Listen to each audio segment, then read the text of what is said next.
Remember, she left because, quote, she said this to Kayla. Kayla said this to me. She goes, you weren't the only one who couldn't take it anymore. That's what Kayla said to me. She talked to the nanny after the nanny had quit, and this was after I had left. And Kayla texted me and said, I guess both of you say you couldn't take it anymore. And I'm like, okay, well, if the nanny can't take, and then remember, I believe the nanny went to work for another family within the church. No, the nanny, I got to tell you this, the nanny, and am I allowed to say, has her name been in any of the documents? I don't know. So I don't follow it that closely. I won't say her name. I did feel bad for her when I was there because, I mean, not enough to change my behavior with the sex shit, but like, I did feel bad for her because it had to be fucking awkward. You got to remember, I would come over like either after the morning show sometimes if we didn't have an evening show, or I'd come over and hang out with Kayla after the evening show. When Nick was going to do his stream and April was going down there, Kayla and I would hang out in the bedroom.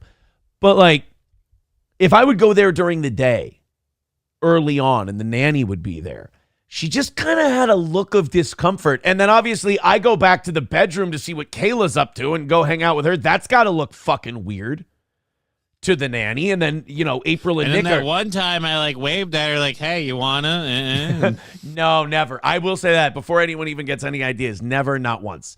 Not once, not never. She is a pure soul. She's a good person. She really is.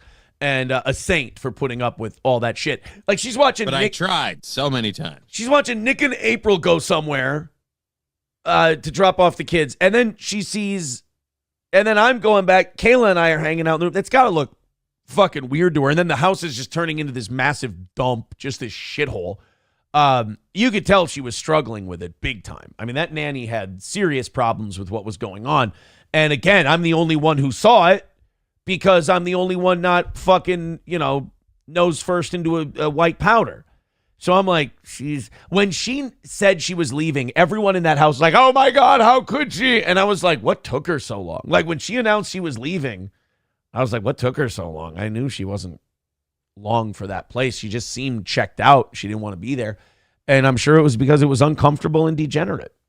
And I think when they texted me, she's leaving, I responded with, she was still there? Yeah. Figured she was out 5 seconds after me. Yeah. No. She was out long before I was out. Oh. But Kayla talked to her. I think she was out at the end of February. And I was out April 12th or whatever. 12th or 13th. And but Kayla didn't meet with her to talk to her until after I had left. And Kayla said, I guess you're not the only one who couldn't take it anymore.